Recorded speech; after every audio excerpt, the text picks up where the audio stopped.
আসসালামু আলাইকুম ওয়া রাহমাতুল্লাহি ওয়া বারাকাতুহু। প্রিয় দর্শক, খুবই গুরুত্বপূর্ণ একটা বাস্তব জীবনের গল্প। এই সম্পূর্ণ বাস্তব জীবনের গল্পটা শুনলে আপনারা রীতিমতো অবাক হয়ে যাবেন।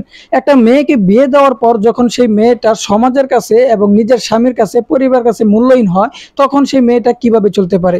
প্রিয় দর্শক, নিশ্চয়ই থাম্বনেলটা দেখে বুঝতে পারতেছেন আজকের ভিডিওটি কি বিষয়ে। সম্পূর্ণ এই বাস্তব জীবনের গল্পটা শুনবেন, তারপর বিস্তারিত আলোচনা করব। আমি ক্লাস 8-এ তখন উঠি। তখন একটা পর্যায়ে একটা ছেলের সাথে আমার পরিচয় হয়। ফার্স্ট তাকে আমি দেখি ওকে 24শে ডিসেম্বর 2010-এ। ওকে তো তাকে দেখার প্রথমেই আমার খুব ভালো লাগে প্রচুর, মানে সে খুবই সুন্দর আপনার চোখে। আমার চোখে কি অ্যাকচুয়ালি হয়তো বা অনেকের চোখেই তাকে সুন্দর লাগে। Okay fine.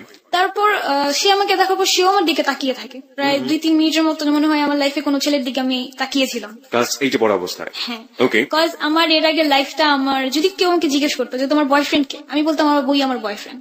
পরিচয় হবার আগেই। মানে যদি কখনো মানে এর আগে আমার রিলেশন হওয়ার আগে। তো সেটাই বলছি যে ছেলের সাথে হ্যাঁ। রিলেশন হবার আগে আপনি এরকম ভাবে পরিচয় দিতেন সবার কাছে, মানে বলতে ভালো লাগতো আপনার, তাই তো? হ্যাঁ। তারপর কারণ আমি আমার পড়াশোনাটাকে, আমার নিজের জিনিসটাকে আমি খুব বেশি দিতাম গ্রহণ। আমি চিন্তা ভাবনা এটাই ছিল যে না, আমি কখনো রিলেশন করবো না, এটা সেটা। বাট লাভ তো এমন একটা জিনিস, না চেয়ে তো আইসা পড়ে লাইফ। তো তখনই হঠাৎ তার সাথে আমার পরিচয় হয়। তো সে বাইকে ছিল আর আমি রোডে ছিলাম। তো জ্যাম ছিল, আর আমাদের পুরান ঢাকায় তো অনেক মানুষ, তো হাঁটা চলাতেও দাঁড়াইতে হয়। জি তা আমিও দাঁড়াইছিলাম, সে তার বাইক নিয়ে দাঁড়াইছিল। সেদিন সে সাদা শার্ট পরা ছিল, এত সুন্দর লাগতেছিল। আমার লাইফের ফার্স্ট কোন ছেলেকে আমার অনেক ভালো লাগে। তো সেও আমার দিকে অনেকক্ষণ তাকিয়ে থাকে। তো কিছুক্ষণ পর সে তার বাইকটা রেখে আমার পিছিয়ে পিছিয়ে আসা শুরু করে। আস্তে আস্তে আস্তে আমার বাড়ি পর্যন্ত আসে। তারপর সেই বাড়ি থেকে আমি আমার মার্কেটে যাই, আমাদের এখানে নবাবগঞ্জ মার্কেট আছে, সেখানে যাই। তো সেখানে সে আমাকে পিছিয়ে পিছিয়ে বলতেছে যে এক্সকিউজ মি, আপনার নাম থেকে আমি জানতে পারি? তো আমার সাথে আমার একটা ফ্রেন্ড ছিল। জি তো বলতেছে যে কার? আমার ও ফ্রেন্ড জিজ্ঞেস করতেছে। তো বলে কি না, আপনার না, আমি যে মেয়েটার কথা জিজ্ঞেস করতেছি। তো পরে বলতেছে কি আমার ফ্রেন্ড যে তোর নাম জিজ্ঞেস করে বলতো। পরে বলি আমার নাম তিথি। তো আপনার নাম কি? বলে আমার নাম পিয়াজ। তো আমার ফ্রেন্ড ওকে বলতেছে কি পিয়াজ না পিয়াজ কোনটা? ওকে তো পরে ও বলতেছে না পিয়াজ। ও বলে ও পিয়াজ, আদা রসুন পেঁয়াজ, আচ্ছা বুঝতে পারছি। তারপর সে সেদিন বলতেছে যে আমার সাথে ফ্রেন্ডশিপ করবা? তো আমি বলতেছি যে দেখা যাক, চিন্তা করে দেখি আমি। তারপর কি হলো, ভিড়ের মধ্যে আমি ওকে হারাই ফেললাম, ও আমার হারাই ফেললো। তারপর যে দেখা হয় 1 মাস পর 11ই জানুয়ারি। ওকে তো তখন সে আমাকে দেখলো। তখন আমার সাথে আমার মেজো আপু ছিল, যারে আমি সিংহের মতো ভয় পাই ওকে প্রচুর। যার কারণে আমি মানে ওর দিকে তাকিয়েও বারবার আমার চোখ ফিরা নিতেছি, যে আমি তো তাকাইলে আমি আর আমার চোখ ফিরাতে পারবো না। তো তখন ও সে বলতেছে যে তোমার নাম্বারটা দাও, তোমার নাম্বারটা তো নেওয়া হলো না। সেদিনও আমার ব্যাড লাক, আমি নাম্বারও নিতে পারলাম না, ওর সাথে কোনো কিছুই হলো না। তারপর যে দেখা 19শে জানুয়ারি আমাদের পার্কে মেলা হয়, বৈশাখীর মেলা। তো এই মেলাতে অনেকদিন গেছিলাম আমি। তো সেদিন যাওয়ার সময় আমি বারবার গটরে বলতেছিলাম যে আল্লাহ প্লিজ প্লিজ আমি যেন ওর সাথে দেখা হয়, আমি যিনি বলুন নাম্বারটা পাই। তো সেদিনও দেখা হয়, কিন্তু সেদিনও আমি নাম্বার পাই না। তারপরে পর দিন যাওয়ার পরে সে নাম্বারটা দেয়। নাম্বার নেওয়ার পরে তার সাথে আমার কথা হয়। তো আমাকে ফার্স্টে ফোনে বলতেছে যে তুমি কি আমাকে তোমার বডিগার্ড বানাবা? তো আমি বলছি আমার বডিগার্ড কেন আপনি হতে চান? পরে বলে কি না, বডিগার্ড হলে তো সবসময় আমি তোমার সাথে সাথে থাকতে পারবো, পাশে পাশে থাকতে পারবো। তো আমি বলছি কি না, এত সুন্দর একটা ছেলের বডিগার্ড বানানো যায় না, আমার ফ্রেন্ড বানানো যায়। পরে বলে কি যাক, আমি তো ধন্য আমার জীবন, আমার ফ্রেন্ড তো বানাইছেন। তো এভাবে ফ্রেন্ডশিপ রিলেশন হয়, রানিং কথা হইতো। তো ফার্স্ট একদিন 4ই ফেব্রুয়ারি সে আমাকে বলতেছে যে তিথি আমি একটা মেয়েরে পছন্দ করি। তো আমি বলতেছি যে মেয়েরে পছন্দ করো কেন? তুমি তো বলছো যে তোমার লাইফে আমি ছাড়া অন্য কোনো মেয়ে নাই। মানে একটু খুবই ফার্স্ট যাচ্ছি আমরা, মানে আপনি থেকে আপনি তুমিতে চলে এসেছেন, তার মানে মাঝখানে আপনাদের কথোপকথন হয়েছে বা এক ধরনের বলা যেতে পারে যে মেন্টাল আন্ডারস্ট্যান্ডিং গ্রো করেছে দুজনের মধ্যে, রাইট? একটু প্রশ্ন করতে চাই আপনাকে, আমাদের শ্রোতারা অনেকে একটু কনফিউজ হয়ে যাবেন। যে ছেলেটিকে আপনার এত ভালো লাগতো, তার পরিবার সম্পর্কে, সে কোথায় থাকে বা কি করে, এগুলো কি আপনি জানতেন? হ্যাঁ, সে আমাদের এলাকারই ছেলে, আর তারা হচ্ছে এক ভাই এক বোন। মানে আপনি এটা আগে থেকেই জানতেন মোটামুটি? হ্যাঁ, তার কাছ থেকে আপনি জেনেছেন? জানা হয়। আর এমনি কি ছোটবেলাতে আপনি এই যে ভালো লাগার যে ব্যাপারটা ঘটলো, তার আগে কি কখনো আপনি তাকে দেখেছেন আপনার এলাকায়? না না, তখন প্রথমে দেখেছেন? হ্যাঁ প্রথমই। সে মানে তখন আমাদের এলাকায় ফার্স্ট আসছে, তার আগে তার গ্রামের বাড়ি হচ্ছে যশোর, সেখানে ছিল। ওকে তো এছাড়াও আমি ছোট থেকে ভাবতাম যে আমি যখন প্রেমে পড়বো তখন অনেক কিছু আমার মাঝে কাজ করবে, যেটা ওনার ক্ষেত্রে আমার হয়েছে। যে সে আমার সামনে আসলে মনে হইতো যে আমার আশেপাশে কেউ নেই, শুধু ওই আর আমি ছাড়া। অনেক কিছু ফিল করতো, হার্টবিট সরা শুরু করতো। যেটা মেনলি হচ্ছে যখন আমি প্রেমে পড়ি তখন আমার কানের সামনে সবসময় একটা গান বাজতো। সেটা মানে গান বাজুক না বাজুক আমার কানে বাজতো, আমার মনে বাজতো। কি গান বাজতো? সেটা হচ্ছে যে হো গয়া হে তুঝকো তো প্যার সাজিনি লাখ কার লেন কার সাজিনি, এই গানটা। ওকে ওকে এই গানটা কেউ গাইতে পারতো? না না, ও গাইতো না, বাট আমি যখন বুঝতে পারি যে না হ্যাঁ আমার তাকে ভালো লেগে গেছে বা কিছু, তখন আমি নিজেই সারাদিন গাইতাম। ওকে, আপনি ক্লাস 8 এই ছেলেটার প্রেমে পড়ে গেলেন এবং এটা আসলে আপনাদের দুজনের ক্ষেত্রে আপনি থেকে তুমিতে আসার ক্ষেত্রে খুব বেশি সময় লাগার কথা না, কারণ দুজনের মনে যেহেতু দুজনের জন্য একটা জায়গা তৈরি হয়ে গেছে পরিচয় হওয়ার আগে, শুধুমাত্র দেখেই আমরা বলতে পারি। তো তারপর তুমি থেকে রিলেশন, হ্যাঁ বুঝতে পারছি যে আমি তাকে লাভ করি। তো তারপর 4ই ফেব্রুয়ারি কথা বলতেছিলাম, জি। সেদিন সে আমাকে বলে যে আমি একটা মেয়েকে পছন্দ করি, বাট আমি তাকে প্রপোজ করতে পারছি না। তো কিভাবে প্রপোজ করবো আমার একটু বলো তো। তো আমি বলছি যাও মেয়েটার সামনে যে ডাইরেক্ট বলো মেয়েটারে যে আমার তোমাকে ভালো লাগে, তোমার কি আমাকে ভালো লাগে কিনা। ওকে, তো সেদিন ওর সাথে ফার্স্ট আমার বাহিরে যাওয়া। পিয়াস হচ্ছে ওর নাম, যার সাথে আপনি প্রথম বাইরে যাচ্ছেন।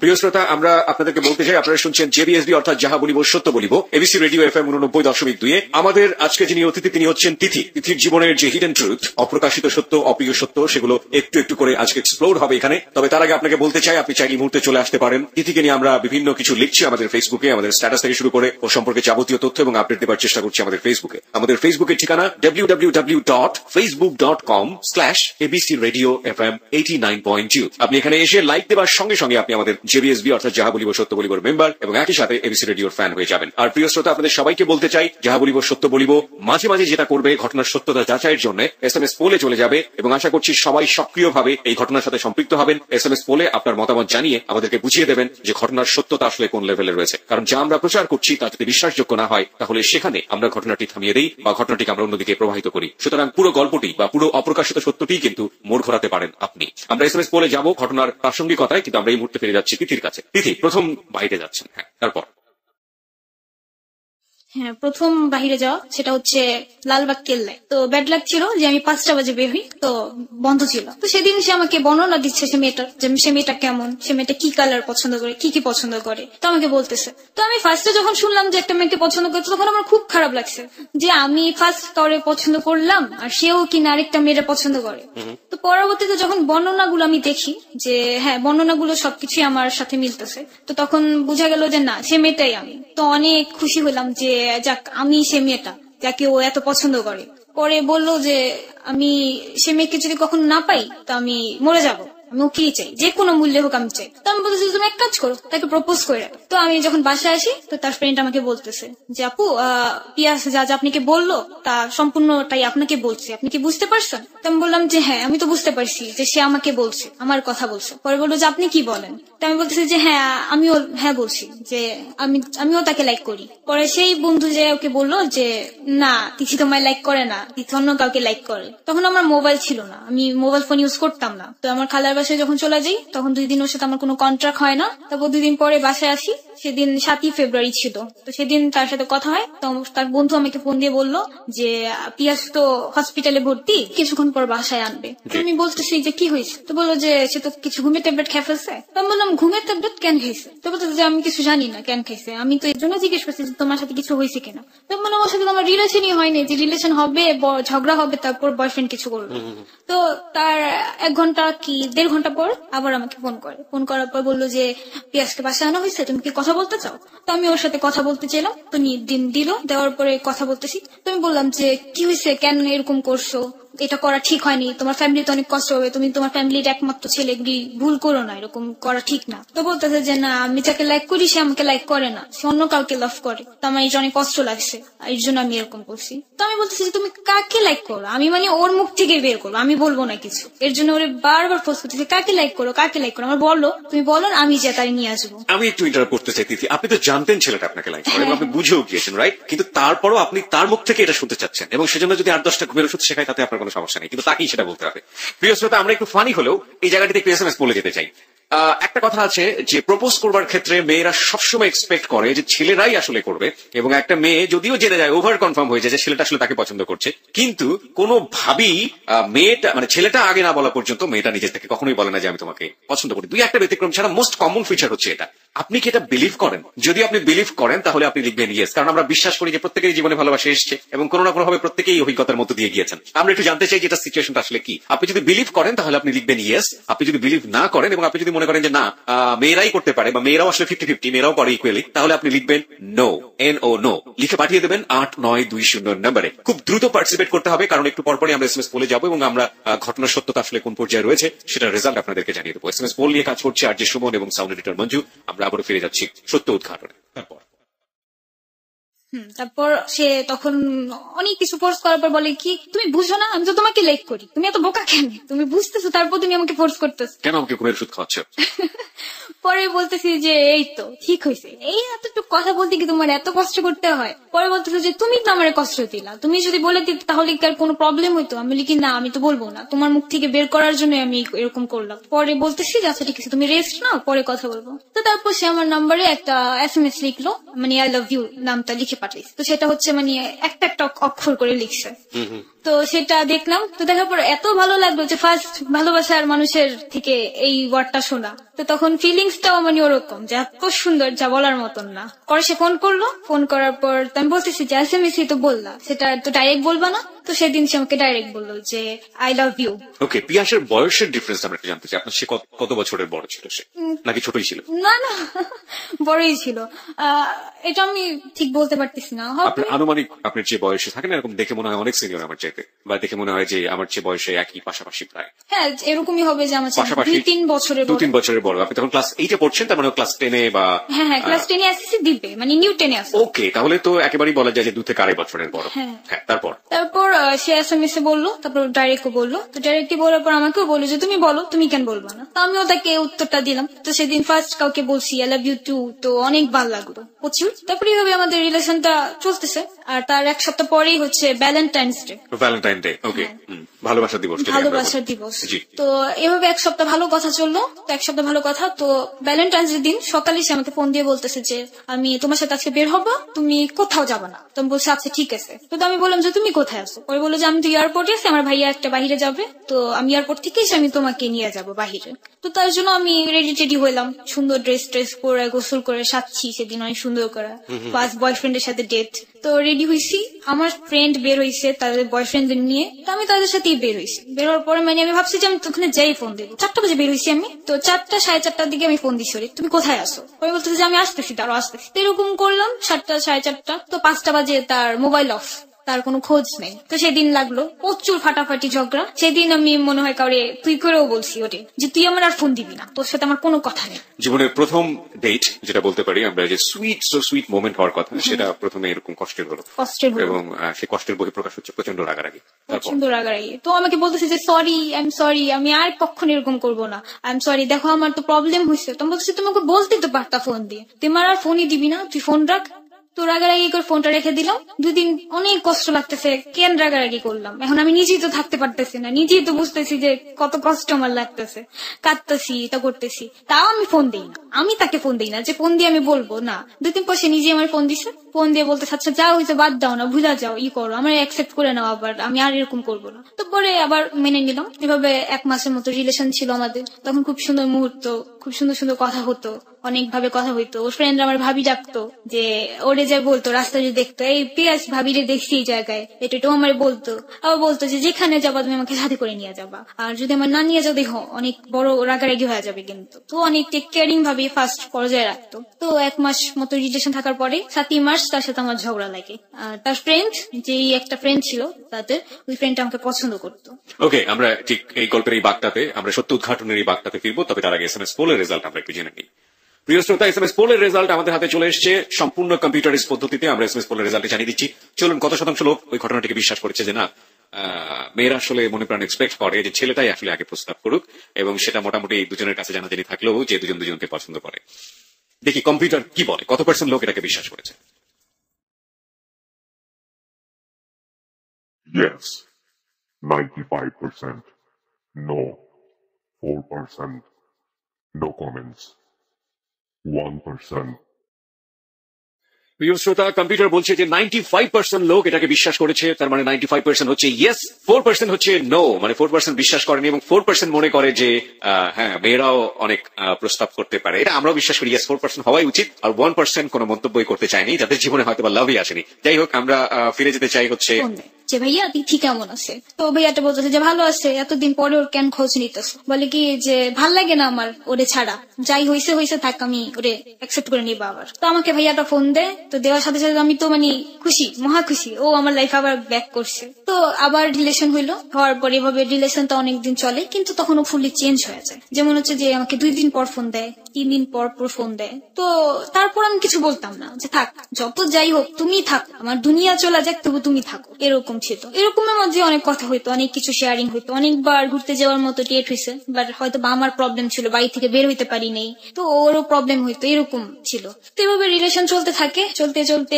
প্রায় 2.5 বছরের মতো, 1.5 বছরের মাথায় আমি জানতে পারি যে সে নেশা করে। তো 1 বছর রিলেশনের মাথায় জানতাম, সবাই বলতো যে তুমি যে ছেলেটার সাথে রিলেশন করছো সে তো সব ধরনের নেশা করে। তো তার প্রেমে এতই বেশি অন্ধ ছিলাম যে মানে কিছুই বিশ্বাস করতাম না। তো মাঝে মাঝে যেই আমাকে ওর বিষয়ে কিছু বলতো তো অনেক রেগে যেতাম যে এটা আমার ব্যক্তিগত ব্যাপার, ও যা মন চায় তাই করুক, তবুও আমি তাকে মানবো, তো তোমাদের কি? তো আমি সেটা বিশ্বাসই করতাম না। তো 1.5 বছরের মাথায় ওরা জিজ্ঞেস করলাম যে তুমি কি এরকম কিছু করো, নেশা বা কিছু এরকম কিছু ড্রাগ জাতীয় কিছু নাও? তো সে কিছুক্ষণ চুপ থেকে আমাকে বলতেছে যে হ্যাঁ আমি নেই। তো আমি বললাম কি কি নাও? ওরা বললো যে আমি ইয়াবা খাই আর মদ মানে ড্রিঙ্কস করি। তো আমি যতটুকু জানি যে ও সব ধরনের নেশা করে, ফ্যান্সিটেল, গাঁজা, ইয়াবা এগুলি সব খায়, ট্যাবলেট। তো পরে স্বীকার করার পরে তখন তো পুরোই মানে মনে হচ্ছিল যে আমার পায়ের নিচের থেকে মনে হয় মাটি চলে গেছে। তো তখন চিন্তা করছি যে যেই ধরনের ব্যক্তিগুলোকে আমি এত ভয় পাইতাম, আজকে সেই ব্যক্তির সাথে আমার রিলেশন হয়েছে আর তার সাথে আমি একসাথে চলতেছি পথে। তো পরে আমাকে বলতেছে যে আমাকে তুমি ক্ষমা করে দাও, আমি তোমার জন্য ভালো হয়ে যাবো, এটা সেটা অনেক কিছু বললো। তো আমি তার কথাটা মেনে নিলাম যে আচ্ছা ঠিক আছে, হয়তো বা সে ভালো হবে। তো এইভাবে রিলেশন চলতে থাকে। সে তখন আরো চেঞ্জ হয়ে যায়, 1 মাস পর পর আমাকে ফোন দেয়। তো আমিও কখনো ফোন দিতাম না, মাঝে মধ্যে ফোন দিতাম তো সে রিসিভ করতো না, দিতে থাকতাম রিসিভ করতো না, কিছু করতো না। তো একদিন ফোন দিছে, তো বলতেছি যে তুমি আমার ফোন দাও না, আমার সাথে কথা বলো না, দেখা করো না, এরকম কেন হয়ে গেছে? তো বলতেছে যে আমার কাছে তো সময় নেই, আমি দেখা করতে পারবো না, কথাও বলতে পারবো না, আর তুমি এরকম একটা বয়ফ্রেন্ড জোগাড় করে নাও যে তোমার সাথে সারাদিন মোবাইলে কথা বলবে, সারাদিন তোমার সাথে দেখা করবে, তোমার প্রিয়াস আপনাকে বলছে? হ্যাঁ বাড়ির সামনে এসে দাঁড়ায় থাকবে।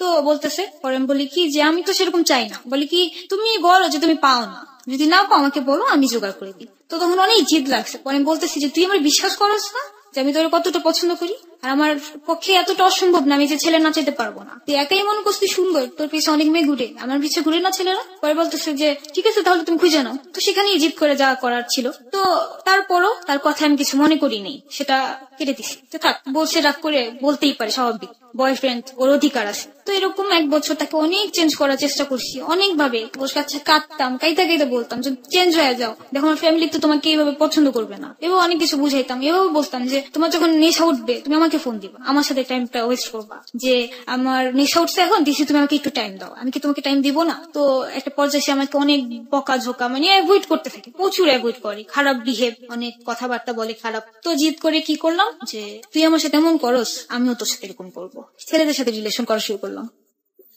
প্রিয় শ্রোতা, সবাই একটু খেয়াল রাখবেন যে এটা কিন্তু যাহা বলিব সত্য বলিব, নিজের ভুল এবং অপরাধ স্বীকার করার জায়গা, এবং একই সাথে খেয়াল রাখবেন যে ভুল এবং অপরাধের পেছনের কজটা আসলে কি থাকে। ও জেনে ফেলেছে ছেলেটা ড্রাগ নেয় এবং প্রচুর খারাপ ব্যবহার ওর সাথে ও করছে, এই মুহূর্তে দুজনের সাথেই করছে। ক্লাস 8-এ পড়ুয়া একটা মেয়ে, সম্ভবত তখন আপনি ক্লাস 9-এ পড়ছেন, রাইট? ক্লাস 9-এ পড়ুয়া একটা মেয়ের মেন্টাল ম্যাচুরিটি আসলে কতটুকু হতে পারে, এবং একই সাথে আমরা বলতে পারি যে ছেলেটার সাথে ওর প্রেম হয়েছে তারই বা বয়স কতটুকু। দুজনের সাথে ঝগড়া হচ্ছে এবং দুজনই, একজন তো বিপদগামী আগে থেকেই ছিল এবং আজকের যিনি অতিথি তিনি কিন্তু ধীরে ধীরে বিপদগামী হচ্ছেন। তার বয়সটি কিন্তু এখানে জাজমেন্টের একটা বড় ব্যাপার রয়েছে। তাকে আমরা এই কোশ্চেনটি ছুড়ে দিব না যে সে তো ড্রাগ অ্যাডিক্ট ছিল, তাহলে সেটা জানার পরেও কেন আপনি ওর কাছ থেকে এত বেশি কিছু এক্সপেক্ট করতেন, কিংবা তার জন্য কেন আপনার খারাপ হতে হবে, তার জন্য কেন আপনার এই চ্যালেঞ্জগুলো নিতে হবে এটা জানার পরেও যে সে ড্রাগ অ্যাডিক্ট ছিল। তার চেয়ে বরং আপনি এভাবে ভাবার চেষ্টা করুন ওর বয়সটা এবং ওর ক্রেজিনেসটা। তারপর ফার্স্ট আমার রিলেশন যে ছেলের সাথে হয় সেটা হচ্ছে আমার বোনের বান্ধবীর ভাই। তো সে আমাকে ফার্স্ট দেখে, তার সাথে আমার ছোটবেলায় খেলা হইতো, বাট বড় হওয়ার পরে দেখা হয়নি। বড় হয়ে দেখার পর সে আমাকে পছন্দ করার পর আমার নাম্বারটা আমার মোবাইল থেকেই নেয়। নেওয়ার পরে তো একদিন রাতে হঠাৎ আমাকে ফোন দেয়, ফোন দিয়ে বলে যে আমি ইয়াসিন, আমি তোমাকে পছন্দ করি। তো আমি বলছি পছন্দ করো, ভালো কথা, পছন্দ করো, তা আমি এখন কি করব? তো বলতেছে যে আমার মনটা তুমি কাচের মতো ভেঙে দিও না, তুমি আমাকে অ্যাকসেপ্ট করে নাও। তো তখন বলি কি আচ্ছা আমি তোমাকে 1/2 ঘন্টা পর জানাবো। 1/2 ঘন্টা আমি চিন্তা করলাম। কি বললেন 1/2 ঘন্টা পর? 1/2 ঘন্টা পর বললাম যে হ্যাঁ আমিও তোমাকে লাইক করি, বাট তাকে আমার মোটেও ভালো লাগতো না। এটা মিথ্যাভাবেই বললেন? মিথ্যাভাবে। এবং এটা আপনি কেন বললেন? এটা এজন্য বলছি যে আমার মন যে ভাঙছে আমিও ছেলেদের মন ভাঙ, আর সে আমাকে চ্যালেঞ্জ করছিল যে সে মেয়ে পটাতে পারে, আমি পারি না। তো আমি তার চাইতে বেশি পারি সেটা দেখানোর জন্য, তাকে দেখানোর জন্য। হ্যাঁ তাকে দেখানোর জন্য। তো রিলেশন করার পর আমি কোনো না কোনো একভাবে আমার ওই বয়ফ্রেন্ড, এক্স বয়ফ্রেন্ড পিয়াসের কানে ঢুকাই। তো তখন ঝগড়াই চলতেছে, যার কারণে সে আমার লাইফে আসে নাই শোনার পর যে আমার ইয়াসিনের সাথে রিলেশন হয়েছে। তো ইয়াসিনের সাথে রিলেশন হওয়ার পর সে ছেলেটা আমাকে এত বেশি পছন্দ করে ফেলে প্রচুর পরিমাণের উইক হয়ে পড়ে আমার প্রতি। কিন্তু মানে আমি তার প্রতি কোনো মতনই ফিলিংস ছিল না আমার, আর তার আমার প্রতি প্রচুর ফিলিংস হয়ে যায়, অনেক বেশি সে আমার প্রতি উইক হয়ে পড়ে। তো একটা পর্যায়ে আমি তাকে 3 মাসের মাথায় বলি যে আমি সরি, আমি তোমার সাথে রিলেশন রাখতে পারবো না। তো আমাকে বলতেছে যে কেন রাখতে পারবে না? ও তো খুব কান্নাকাটি যে তুমি আমার সাথে এমন কেন করবা, এটা সেটা অনেক কিছু। তো ইয়াসিন রে যখন আমি অনেক কষ্ট দিই হার্ট দেওয়ার পরে, সে প্রথমেই সিগারেট খাওয়া ধরে। ছেলেটা খুব ভালো ছিল, প্রচুর ধার্মিক ফ্যামিলির একটা ছেলে, যে 5 ওয়াক্ত নামাজ পড়তো আর কোরআনে হাফেজ ছিল। তো ও এইসব জিনিস ধরার পরে তার বোন আমাকে ফোন দিল একদিন, ফোন দিয়ে বলতেছে যে এরকম এরকম আমার ভাইয়ের কি অবস্থা। তো ওর বোন নিয়ে বলতেছে আমি কি করবো, আপনার ভাই জাহান্নামে চৌরাস্তা যাক, সেটা আমার ধার বিষয় না। তো ওনাদের ভাইকে কোনো মতে ওরা কন্ট্রোল করতে পারে না। রোজই সে ছেলে আমার কাছে আসে, কান্নাকাটি করে, তারপর ফোন দেয়, অনেক ধরনের কথাবার্তা বলে। তো একটা পর্যায়ে ও পার্মানেন্টলি একদম নেশা ধরা শুরু করে দিল। নেশা করতো, তারপরে হাত কাইটা ফেলতো, এটা ওইটা পাগলামি, যত সব পাগলামি এসে করতো আমার কাছে। তো সেটা আমার কাছে কোনো ওই সাবজেক্ট ছিল না। তারপর আর অনেক ছেলের সাথে রিলেশন হইলো, রিলেশনে ওই ছেলেদের সাথে এরকম ফাজলামি করতাম, কথা বলতাম, ভালো না লাগলেও রিলেশন করতাম, করার পরে এরকম ছেলেদের ছেড়ে দিতাম। যখন আপনি তাদেরকে এই কষ্টটা দিতেন, আপনি 4-5 জনের কথা বললেন, সামনে হয়তো আরো বেশ কয়েকজনের কথা আমরা জানবো, যখন আপনি কষ্টটা দিতেন তখন আপনার ফিলটা কি হতো? তখন ফিলটা হতো যে আজকে আমি পারছি কিছু করতে, একদিন আমি কাঁদছি, আজকে তাদের আমি কাঁদাচ্ছি। আপনি পিয়াসের ভুলগুলো আপনি অন্য কারোর কাছে গিয়ে তাদেরকে শাস্তি দিয়ে আপনি নিজের মনের ক্ষোভটা মেটানোর চেষ্টা করতেন। হ্যাঁ হ্যাঁ। ওকে, তারপর এরপর মাঝখানে তারপর কিছুদিন বন্ধ যায়, কারণ পিয়াস আবার আমার লাইফে আসে। যে তো কতদিন পর? তা হচ্ছে প্রায় 3 মাস পর সে আমার লাইফে আবার আসে।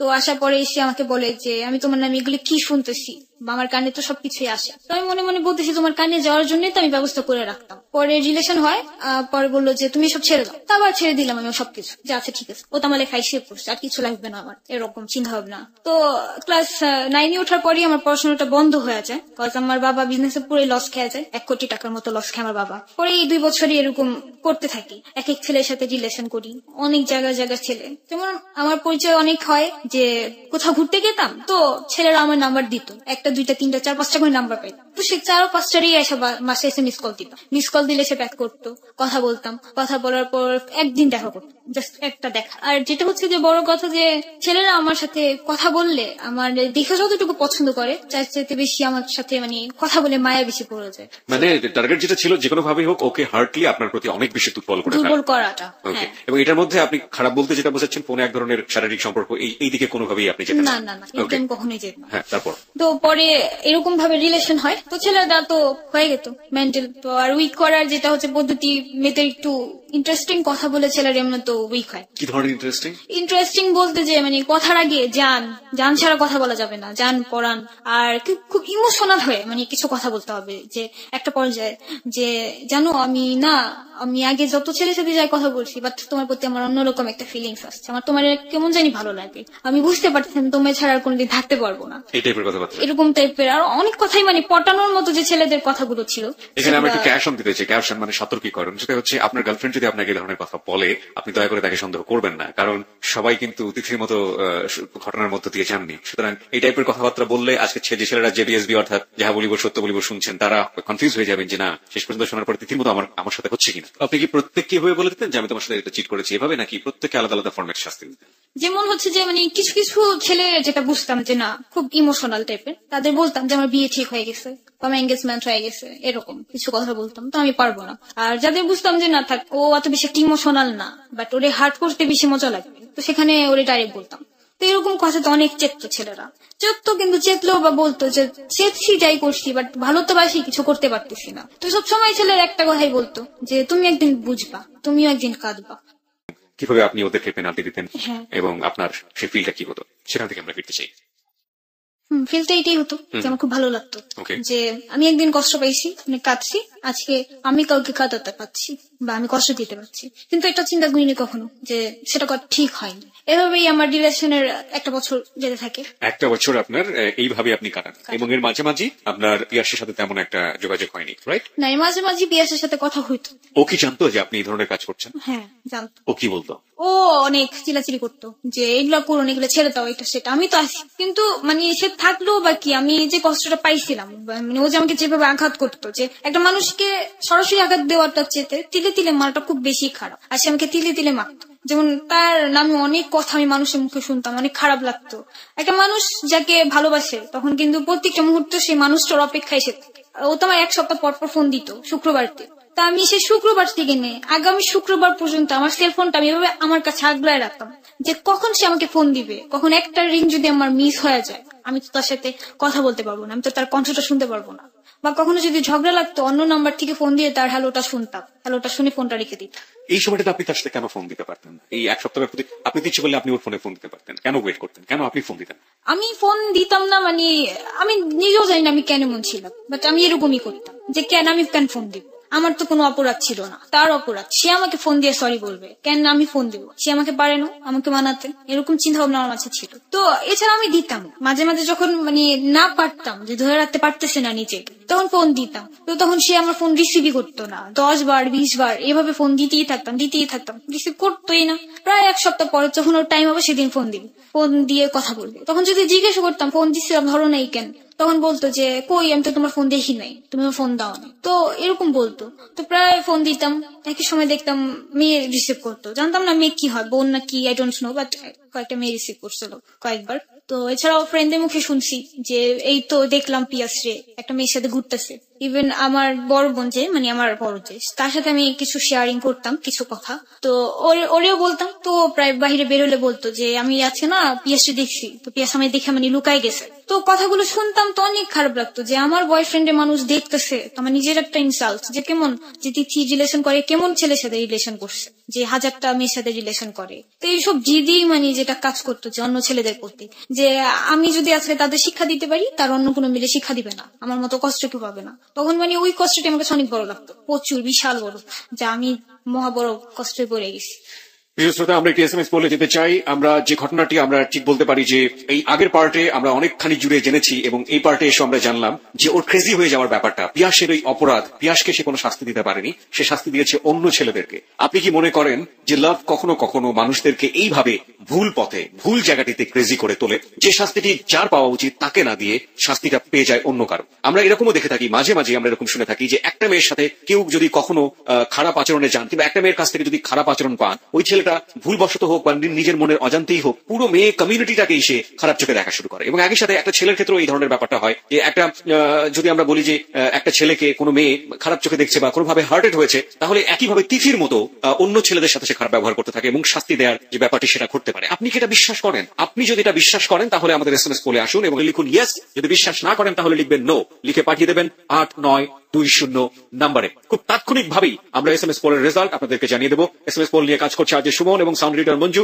সম্পূর্ণ কম্পিউটারাইজ পদ্ধতিতে আপনাদেরকে একটু পরে রেজাল্টটি জানিয়ে দেওয়া হবে যে কত % লোক এটাকে বিশ্বাস করেছে এবং কত % লোক এটাকে বিশ্বাস করেনি। এই এসএমএস পোলটি খুবই গুরুত্বপূর্ণ এবং এসএমএস পোলে পার্টিসিপেশনটা খুবই গুরুত্বপূর্ণ এই কারণে যে আমরা আসলে বুঝতে চাই আমাদের শ্রোতাদের কাছে ঘটনার যে ব্যাপারটি আমরা উদ্ঘাটন করছি সেটা আসলে কোন পর্যায়ে রয়েছে, বিশ্বাসের কোন লেভেলে রয়েছে। আমি এখানে একটি কথা সবাইকে স্পষ্ট করে বলতে চাই, এখানে যদি আমাদের লিসনারদের বিশ্বাসযোগ্যতার লেভেলটি অনেক নিচে নেমে আসে এবং অবিশ্বাসের জায়গাটি যদি অনেক বড় হয়ে যায়, তাহলে যে জায়গাটিতে এই ঘটনাটি ঘটবে সেখানেই আমরা গল্পটা থামিয়ে দেবো এবং এমনও হতে পারে গল্পটির প্রচার সেখানেই বন্ধ হয়ে যাবে, অথবা গল্পের মোড়টা আমরা ওই জায়গাটি থেকে ঘুরে অন্যদিকে নিয়ে যাওয়ার চেষ্টা করব। এবং বুঝতেই পারছেন যে এসএমএস পোলে আপনাদের কমেন্টসটি বা মতামতটি কতটা গুরুত্বপূর্ণ।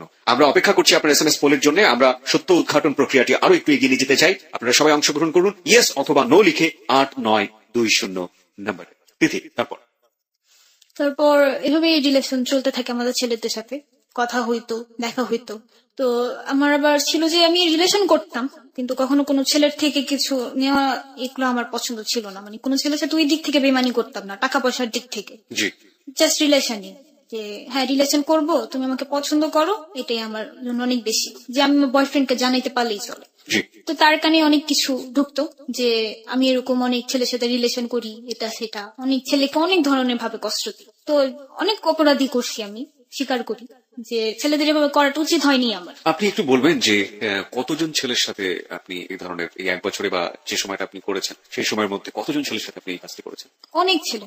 এই ঘটনাগুলোর মধ্যে 2-1টা ঘটনা যেটা আপনার মনে অনেক বড় দাগ কেটেছে, যতটুকু যে আপনি বলে দিয়েছেন যে আমি শুধুমাত্র আমার মনের ইচ্ছা পূরণের জন্য এটা করেছি, তারপরে তা সে অনেক বড় ক্ষতি করেছে, এরকম 2-1টা আমাদের সাথে একটু শেয়ার করবেন? হ্যাঁ, যে যেমন আমার ফার্স্ট যেটা যার সাথে আমি রিলেশন করি সে তো পুরোই বাদ হয়ে গেছে, রাস্তাঘাটের হিরঞ্চি হয়ে গেছে, যার নাম তো আমি শুনতেছি, হ্যাঁ আমার মহল্লার যদি কেউ শুনে সে বিশ্বাস করবে যে হ্যাঁ ইয়াসিন যে এখন পুরোই বাদ হয়ে গেছে। আর এছাড়াও বাইরের কিছু ছেলে আছে যারা আমার জন্য অনেক কিছু করছে, ট্যাবলেট টুবলেট খাই ফেলছে। তো বাইরের আরেকজন ছেলে আছে, ও হচ্ছে যাত্রাবাড়ির। তো ওই ছেলে এখনো পর্যন্ত মানে আমার জন্য অনেক কষ্ট পায়, অনেক কিছু করে। তার ফ্যামিলিতে সেও একমাত্র ছেলে, কিন্তু তবুও আমার জন্য অনেক পাগলামি টাগলামি করে। জাস্ট তার কথাই হচ্ছে আমাকে তিথি কেই না তো, যে মানে কথা বলতাম। আমার টার্গেট ছিল যে ফার্স্ট টার্গেট একটা ছেলেকে 3 মাস আমার লাইফে রাখবো, 3 সর্বোচ্চ। মাস। হ্যাঁ, তারপরে যে আমার দিক থেকে হলো যে মানে বয়ফ্রেন্ডের দ্বারা এত বেশি বেড়ে যায় যে তখন আর 3 মাস একজনকে রাখাটা আমার পক্ষে সম্ভব হয় না। তো 1 মাস করে একজনকে রাখতাম লাইফে। 1 মাস আজকেও আছে কালকে নাই,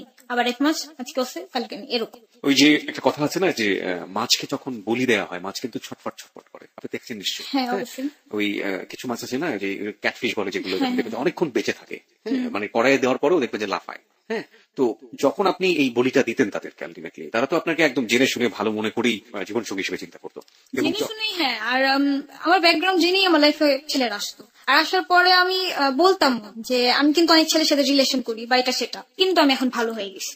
এই বিশ্বাসটা তাদের মাঝে আমি ঢুকাই। মানে এই বিশ্বাসটা ঢোকানোর জন্য আপনি সত্যটাও বলতেন। হ্যাঁ, সত্যটাও বলতাম। আমি সত্য বলেই নিতাম যে আমার রিলেশন ছিল, তার প্রতি জিদ করে আমি ছেলেদের সাথে রিলেশন করছি। আমার প্রচুর ছেলের সাথে রিলেশন ছিল। আর এছাড়াও তারা আমার ব্যাকগ্রাউন্ড জেনেই আসতো, কারণ আমার ফুল মহল্লাই জানে। আমি কিন্তু আমার মহল্লা এত ভালো না, আমি এক বছরই জানি খারাপ।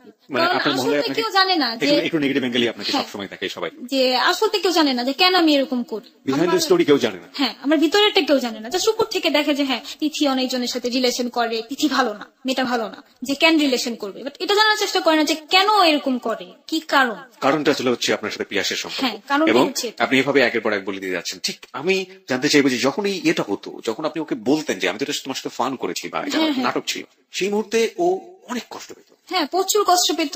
অনেক ছেলে তো মনে হয়, ছেলেরা তো কাঁদে না, কিন্তু অনেক ছেলে আছে আমার ফোনে হাউ মাউ করে কাঁদছে। মনে গেছে যে আমি সরাসরি বসে ওদের না বলছি, তা আমার পায়ের সামনে বসে বসে কাঁদছে। কিন্তু মানে আমার কথা ছিল না, আমি গ্রহণ করতেই পারবো না। যাদের আমি ইয়ের জন্য নিছি, আমার লাইফের ফান করার জন্য, তাকে আমি কখনো আমার লাইফ পার্টনার বানাতে পারবো না। এটাই ছিল আমার টার্গেট। আর কখনো মানে ওরকম ভালোই লাগতো না। আমি অনেক সুন্দর ছেলের সাথে রিলেশন করছি, তো এটা বলবো না যে না আমার বয়ফ্রেন্ড অনেক সুন্দর ছিল তারপরে আমি সুন্দর ছেলের সাথে রিলেশন করিনি। অনেক নিষ্ঠা ছেলের সাথে রিলেশন করছি, অনেক সুন্দর ছেলেদের সাথে রিলেশন করছি। তো এভাবেই রিলেশন। অনেকে এরকম হতো না যে বিশ্বাসই করতে চাইতো না, মনে করতো আপনি ফান করছেন, এরকম হতো না অনেকে? হ্যাঁ হ্যাঁ, দেখা যায় যে 100 এর মধ্যে 80% যদি আমাকে লাইক করতো, তো 40% লাইক করতো না। তারাও আমার সাথে ফানের করে নিয়ে আসতো। কিন্তু যারা আমার সাথে ফান করতো আমি বুঝে গেতাম, তাদের সাথে আমি রিলেশন করতাম না। মানে এই জিনিসটার দিক থেকে অনেক বেশি চালাকির দিক থেকে আমি করতাম। যেমন তাদের বুঝতাম আর কি, আমি ফার্স্ট 2-3 দিন কথা বলে যে সে ছেলেটা কোন টাইপের, আমার টাইপের নাকি অন্য টাইপের। যদি আমি বুঝতে পারতাম যে না সে ছেলেটা আমার টাইপের না, তার লাইফের ফার্স্ট লাভই আমি হবো বা সেকেন্ড লাভ আমি হবো। যেমন যে সে একটা টার্গেট করছে যে আমার এই গার্লফ্রেন্ড চলে গেছে, তো আমি ওই গার্লফ্রেন্ডকে ভালোভাবে রাখবো। আর যেটাকে বুঝতে পারতাম যে না এই যে আমার মতো ছেঁচড়া পোলাপান যেগুলি, যে একটা ধরবো আর একটা ছাড়বো, তাদের সাথে রিলেশন করতাম না। না ভাই আমি কথা বলবো না, চলে যাও। প্রিয় শ্রোতা, তিথির একটি ছবি আমরা এই মুহূর্তে তিথির পারমিশন নিয়ে আমাদের ফেসবুকে দিতে চাই। আপনি কি আমাদের অনুমতি দেবেন যে একটা ছবি যেটাতে আপনার কোনো ক্ষতি হবে না, এরকম একটা ছবি আপনি পারমিশন দিবেন যে আমাদের ফেসবুকে দেওয়ার জন্য? হ্যাঁ, যদি আমার কোনো প্রবলেম না হয় তো অবশ্যই। ওকে, আমরা একটা ছবি, তিথির ছবি আমরা আমাদের ফেসবুকে দিচ্ছি। আপনারা চাইলে ওখানে এসে একটু এসেন্স পেতে পারেন এই গল্পের প্রয়োজনীয়তার প্রেক্ষাপটে। আমাদের ফেসবুকের ঠিকানা www.facebook.com/abcradiofm89.2। আমি আবারও বলছি www.facebook.com/abcradiofm89.2। ওখানে যাবেন, যাওয়ার পরে আপনি লাইক দেবেন। লাইক দেওয়ার সঙ্গে সঙ্গে আপনি আমাদের যাহা বলিব সত্য বলিব অর্থাৎ জেবিএসবি এবং একই সাথে এবিসি রেডিওর মেম্বার এবং ফ্যান যাই বলি না কেন সেটা হয়ে যাবে। ঠিক আছে, আমরা ওই জায়গাটা থেকে আবারও ফিরি। যদিও কখনো জাগতো তো সে আবার আমার লাইফে আসতো, যখন আমি একটা চিন্তা করতাম যে না সবকিছু ছেড়ে নতুন করে আবার একটা জীবন গড়বো, একটা ছেলেকে চুজ করে নেবো, একজন কিছু তো কি হয়েছে আরেকজনকে নেবো, তো তখনই সে আমার লাইফে আবার আসতো। পিয়াস, হ্যাঁ, পিয়াস আবার আসতো। যে আমি এমন ওর প্রেমে এত পাগল ছিলাম যে মানে জাস্ট ও যদি হ্যালোটা আমাকে বলতো, ওর হ্যালো শোনার পর আমার দুনিয়া আমি ভুলে গেতাম, যে দূর আমার দুনিয়া কই আছে, সব বাদ, ওই আমার সবকিছু। ও আমার সামনে দাঁড়ালো মনে হয় আমি ওর যে আমাকে কত কষ্ট দিছে, কত যে আঘাত করছে, সবকিছু ভুলা মনে হইতো যে না থাক আবার ওর সাথে রিলেশনটা করি, ওরটা আমার অনেক ভালো লাগে, ওর আমি অনেক ভালোবাসি। তো তখন আবার রিলেশন করতাম, ও একই কাজে আমার সাথে করতো, কিছুদিন কথা বলতো তারপর শেষ বন্ধ করে দিত। বন্ধ হয়ে যাওয়ার পরে তখন আবার জিত চড়তো, দূর যে ডিসিশন নিছি ডিসিশন নাই, ছেলেটা সব ছেলে খারাপ, ছেলে জাতি খারাপ, আমি ছেলের জাতি ধ্বংস করে দিব, এরকম চিন্তা ভাবনা আমার মাঝে আসতো। একটা পর্যায়ে আমার একটা ছেলের সাথে পার্মানেন্টলি রিলেশন হয়। তার সাথে আমার প্রায় 1 বছরের মতো সম্পর্ক থাকে। ওকে, আমরা এই গল্পে আসবো। এই ফাঁকে আমরা একটু SMS পোলের রেজাল্টটা আপনাদেরকে একটু জানিয়ে দিতে চাই প্রিয় শ্রোতা। সম্পূর্ণ কম্পিউটারাইজ পদ্ধতিতে রেজাল্টটা চলে এসেছে। আমরা কম্পিউটারের কাছ থেকে জেনে নেব কত % লোক এটাকে বিশ্বাস করেছে, কত % লোক এটাকে বিশ্বাস করেনি। Yes, 95%. No, 4%. No comments. পরে তোর মুখে শুনে আসার পর বাসায় আসার পর আমি বলতেছি, আল্লাহ ছেলে তো সুন্দর না, ছেলে তো আমার পছন্দের মতো না, তার তো রিলেশন রাখা যাবে না। তো সেই দিন থেকেই তাকে আমি অ্যাভয়েড করা শুরু করি। কিন্তু আমি তাকে ডাইরেক্টলি বলি না যে তুমি সুন্দর না বলে আমি তোমাকে পছন্দ করি না, মানে এটা চিন্তা করি যে কষ্ট পাবে এটা সেটা। তো ফার্স্ট একবার তাকে না করে দিই। তো সেদিন অনেক কাঁদতেছে, কাঁদতে কাঁদতে আমার বলতেছে যে পাগলি তুমি আমার ছেড়ো না প্লিজ, এটা সেটা। সে আমাকে পাগলি নামে ডাকতো। তো সেদিন বলাতে তোর কান্না শুনলে আমি মায়াই লাগতো আমার কাছে, আমার মায়া কাজটা বেশি করতো। আবার বলতাম আচ্ছা ঠিক আছে, যাক আমি শয়তানি করছি এটা সেটা, না আমিও তোমায় লাইক করি। তো আবার রিলেশন করতাম, এভাবে রিলেশন থাকতো। ও আমাকে অনেক কেয়ারিং করতো, সকালে ঘুম থেকে উঠাইতো, নাস্তা করার জন্য ফোর্স করতো, সবকিছুর জন্য ফোর্স করতো। এভাবে রিলেশনটা আরো আগে থাকে, বাট আমি ওকে অনেক অ্যাভয়েড করা শুরু করি। ওকে তাড়ানোর জন্য আমি আবার আমার লাইফে নতুন করে ছেলে আনা শুরু করি, ছেলেদের সাথে রিলেশন করা শুরু করি। ওকে বাদ দিয়ে আমি ছেলেদের সাথে রিলেশন করতাম, ওকে হোল্ডে রেখে অন্য ছেলেদের ফোনে কথা বলতাম, ওয়েটিং এ রেখে ওর কথা বলাইতাম। তারপর এমনও গেছে যে মানে অনেক ছেলেদের বয়ফ্রেন্ড বানিয়ে ওর সাথে কথা বলেছি, যে আমার তো বয়ফ্রেন্ডই, ওর বয়ফ্রেন্ডে বলতাম যে ছেলেটা আমায় ডিস্টার্ব করে, কিছু বলে দাও তো। তো ওই ছেলে ফোন দিত, আমি ওরা বলতাম এটা আমার বয়ফ্রেন্ড, কথা বলো এটা সেটা, আমি তোমার পছন্দ করি না, তুমি আমার লাইফ থেকে চলে যাও। তো ওরা কথা বলতো, কিন্তু তবুও ছেলে যাইতো না, অনেক কাঁদতো। তা কাঁদতো যখন আমি বলতাম যে এসব কান্নাকাটি করো না তো, এরকম অভিনয় কান্না আমিও করতে পারি মোবাইলের মধ্যে, তোমার কান্না চোখের পানি যে সত্যি আমি জানি। পরে বলতেছি যে কি করলে তুমি সত্যি মনে করবা। তো সবসময় একটা ডায়লগ মারতো যে আমার লাভ যদি রিয়েল হয় তুমি একদিন তিথি ঠিকই লাভ করবা, তুমি যদি আমার লাভ না করে যাইবা কই, এরকম বলতো। তো এইভাবে অনেকদিন গেল, কিন্তু আমি মানে তখন আর ওর প্রতি মন নাই আমার, যে সুন্দর না, সুন্দর ছেলের সাথে আমি রিলেশন করবো না, সুন্দরিতা আমি মেনে নিতাম, সমস্যা নেই। তো এর জন্য ওর সাথে অ্যাভয়েড করা শুরু করলাম, ওকে অনেক কষ্ট দেওয়া শুরু করলাম। তো অনেক কষ্ট পেতো, ওর সাথে কথাবার্তা বন্ধ করে দিছি। তো বন্ধ করার পর ওর ফ্যামিলিতে এটা জানাজানি হয়ে গেল যে একটা মেয়ের সাথে রিলেশন আছে। তো ওর ফ্যামিলি ঠিক ওর সাথে অনেক রাগারাগি যে তুমি কেন রিলেশন করছো, যার সাথে রিলেশন করছো কি করে ফেলো, ব্রেকআপ করে ফেলো, এটা সেটা। তো ওর এক ফ্রেন্ড ছিল, যে ফ্রেন্ডের দ্বারা ওর আমার সাথে পরিচয়। তো ওর মার কাছে, তুষারের মার কাছে যে ওর অনেক কথা বল যে এই তিথি ভালো না, ও আলতু ফালতু মেয়ে, অনেক ছেলের সাথে রিলেশন করে। তো এর জন্য ওর মা মানে কোনো মতেই আমাকে পছন্দ করতো না।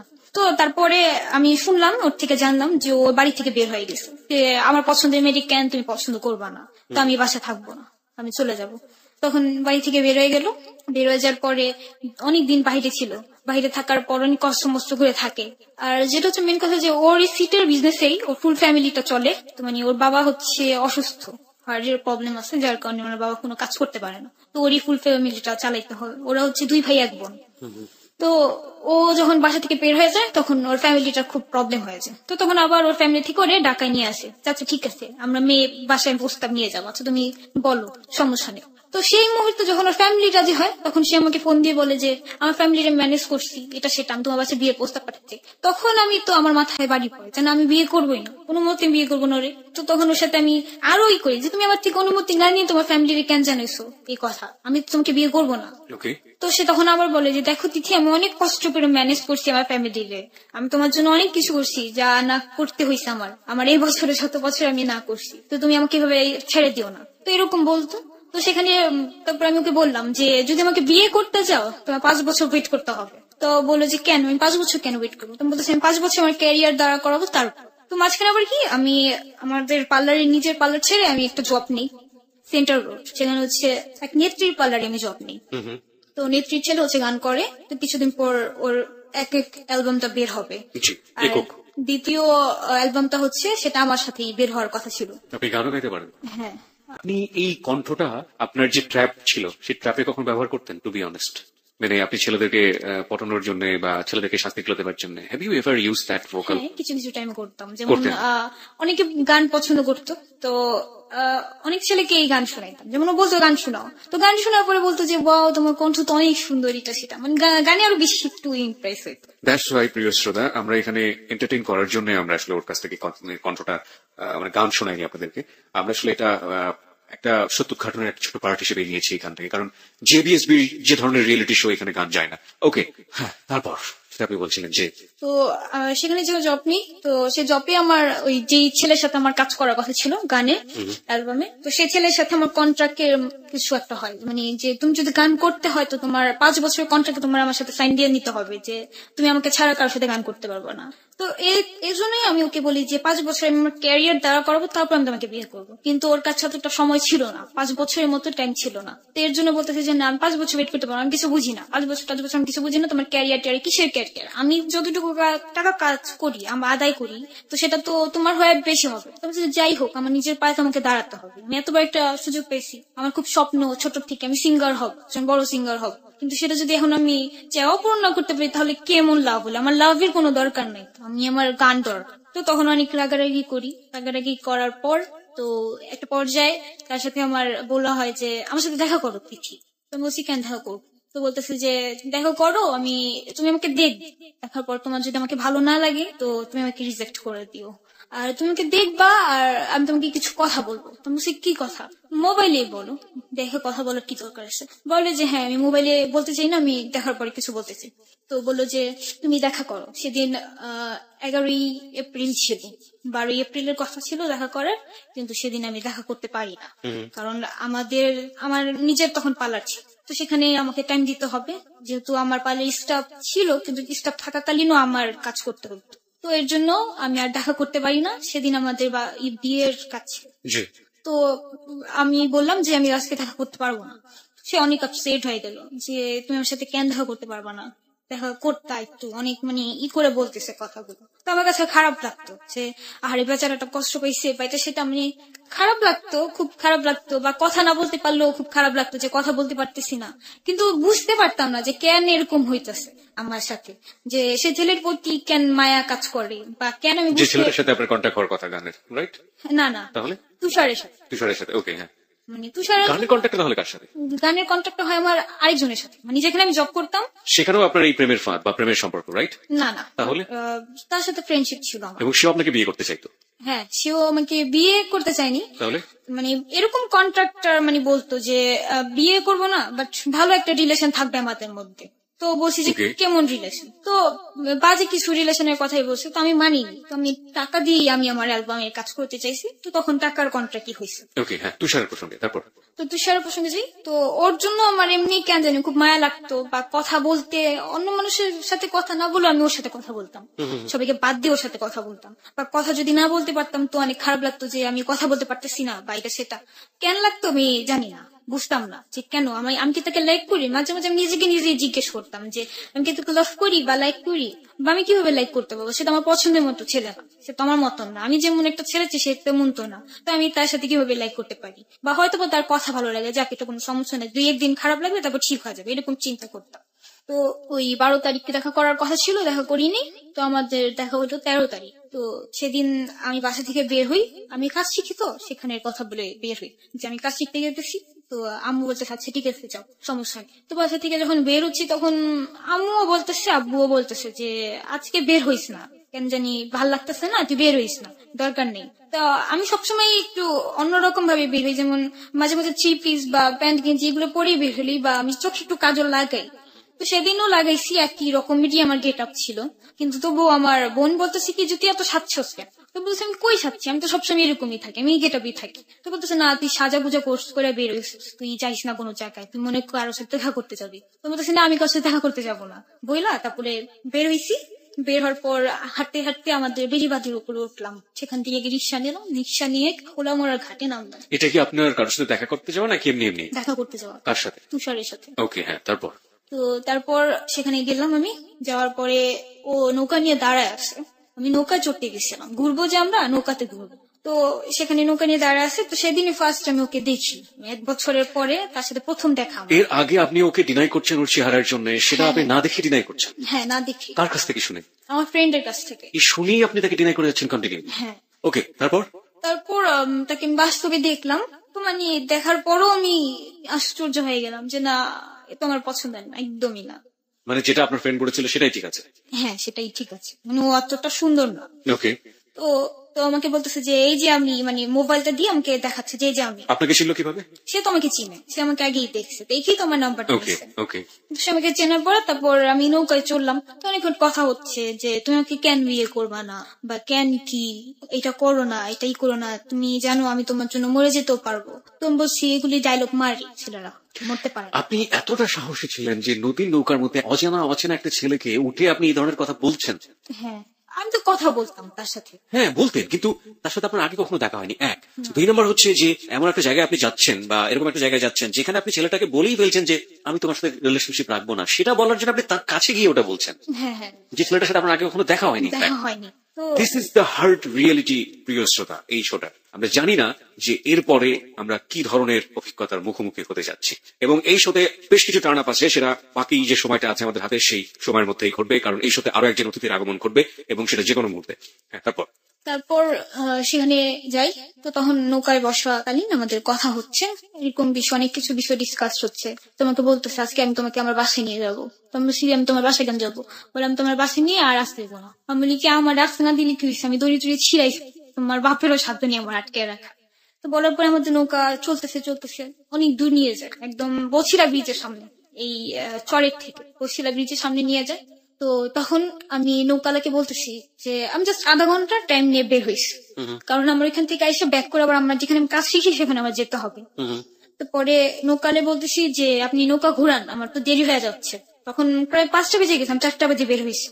তো নৌকা ঘুরাচ্ছে, আসতেছে নৌকার মাঝি, দ্রুত যাওয়ার সময় খুব দ্রুত চলে গেছে, আসার সময় তার একটু লেট হচ্ছে। তো আমি বলতেছে তো দেরি করতেছেন কেন, আপনি জলদি চালান। তো বলতেছে যে আম্মু পানি তো গতি অনেক বেশি, অনেক ঢেউ আসতেছে, তো আমার চালাতে খুব কষ্ট হচ্ছে। তো আমি বলছি যে না আপনি চালান, করেন, আপনি জোর লাগান, আপনি চালান, আপনি মাঝি, আপনারা পারেন না এত কিছু করতে। তো বলতে আচ্ছা ঠিক আছে আমি চেষ্টা চাই। তো আস্তে আস্তে নৌকাটা আমার নদীর একদম মাঝে আসছে। তখন মানে ওই খোলামোড়া ঘাটও খুব দূর, বোছেরা ব্রিজও খুব দূর, মাঝখানে আমি। মাঝখানে তো আমার পিছন দিক থেকে একটা নৌকা আসলো, নৌকার মধ্যে মাঝি সহ 4টা ছেলে ছিল, 4টা ছেলে। তো ওইটার মধ্যে একজন ছেলে বলতেছে যে এই নৌকা থামা, নৌকা থামা, এদিকে নৌকা নিয়ে। তো আমার ফ্রেন্ড বলতেছে, মানে আমার বয়ফ্রেন্ড যে তুষার, ও বলতেছে যে কি হয়েছে ভাইয়া, ডাকাটা কি করতেছেন কেন? তো বলতেছে যে এত কথা বলস, নৌকা থামাইতে বলছি থামা, বেশি পেঁচাল পারিস না। তো নৌকা আলারে বলতেছে তুষার যে আপনি নৌকাটা অন্য দিকে নিয়ে যান, যেন ওরা আমাদের ধরতে না পারে। তো মাঝির কি করলো, আমার নৌকা সাইড না করে বরঞ্চ তাদের সামনে দিয়ে নিয়ে যাচ্ছে, তাদের দিক থেকে আমার নৌকাটা নিয়ে যাচ্ছে। তো তাদের মাঝে কি করলো, তাদের নৌকা একদম আমার নৌকার সাথে লাগাই ফেলে। তো এখানে একটা ছেলে তার পা দিয়ে আমার নৌকাটা আটকাইছে, আর বাকি যে 3জন ছিল তার মধ্যে থেকে 2জন আমার নৌকায় চড়ছে। পরে এসে নৌকাওয়ালা বলতেছে, ওই ছেলে 2টা আমার নৌকা উঠার পরে তারা বলতেছে যে কোথা থেকে আসছোস। আমি বলতেছি যে আমি আমার জায়গা বললাম যে আমি হাজারীবাগ থেকে আসছি। পরে ওরে জিজ্ঞেস করতেছে তোর বাড়ি কোথায়? তো বললো যে ওর বাড়ি বংশাল। পরে বলতেছে যে এদিকে কি করতে আসছিস তোরা? তো বলতেছে আমরা ঘুরতে আসছি। তো বলতেছে যে ঘুরতে আসছোস, তোরা জানোস এদিকে মার্ডার হয়েছে যে 2 দিন আগে? তো আমি বলছি যে না আমরা তো জানি না এইসব বিষয়। পরে বলতেছে ঘুরতে আসছোস কেন, এটা কি ঘুরার জায়গা? এটা ঘুরার জায়গা না, এদিকে নদী পাড়াপাড়ের জায়গা, কেউ বলছে তোদের ঘুরার তো সাহস কিসে? তো কি করলো ছেলেটা, বলে কি নাম, নৌকার থেকে নাম, বলতেছে আমারে আর আমার ফ্রেন্ড তুষারে বলতেছে নৌকা থেকে নাম। তো বলতেছে নৌকা থেকে আমরা কেন নামবো? তো সেই মুহূর্তে আমার আরেক ফ্রেন্ড আমার ফোন দিতেছে যে দেখছি কই আসুস তুই, বাসায় তো আয়, তোর মা তো আমার ফোন দিস এটা সেটা বলার জন্য। তো তখন আমার ফোন বাজতেছে, এর মধ্যে ছেলেটা আমার মোবাইলটা নিয়ে নিছে, আমার মোবাইল, আমার পার্স, তার সাথে আমার ফ্রেন্ডের মানে আমার বয়ফ্রেন্ডের তুষারের মোবাইল, ওর পার্সও নিয়ে নিছে ছেলে 2টা। নেওয়ার পর এখন তুষার বলতেছে যে আপনি তো যা নেওয়ার তারপর নেওয়া হয়ে গেছে, তখন চলে যান। তো বলতেছে যে না আমাদের আর কিছু বাকি আছে নেওয়ার। তো কি করলো, ছেলে 3টা আমাকে ট্রেনার নৌকার থেকে নামাল, ওরেও নামিছে, তুষারেও নামিছে। নামানোর পরে বলতেছে যে চল তোদের নিয়ে এখন আমাদের মেম্বারের কাছে যাবো, আর মেম্বার কাছে যা তোদের বিয়ে দিয়ে দেবো। তো আমি বলছি বিয়ে দিয়ে দিবেন মানে, বিয়ে দিবেন কেন, ও তো আমার ফ্রেন্ড হয়, আমার তো বয়ফ্রেন্ড না যে আপনি আমার বিয়ে দিবেন। ও বলতেছে যে যা হার নাম চৌরাস্তা হোক, আমাদের রেহাই বিষয় না, তোদের নিয়ে এখন বিয়ে দিয়ে দিবি। তো উপরে উঠাইতেছে। দর্শক, যে বিষয়গুলো নিয়ে আজকের বাস্তব জীবনের গল্পটা শুনতে পেলেন, এই মেয়েটা কিভাবে সমাজের কাছে, তার স্বামীর কাছে এবং পরিবারের কাছে মূল্যহীন হয়ে গেল, শোনার পর আপনাদের মূল্যবান মন্তব্যটা অবশ্যই কমেন্ট জানাবেন। পাশাপাশি এমন বাস্তব জীবনের গল্পগুলো পেতে চ্যানেলটি সাবস্ক্রাইব করে রাখবেন, ভিডিওটি ভালো লাইক দিবেন। আজকে এই পর্যন্তই, পরবর্তী দেখার আমন্ত্রণ। আসসালামু আলাইকুম।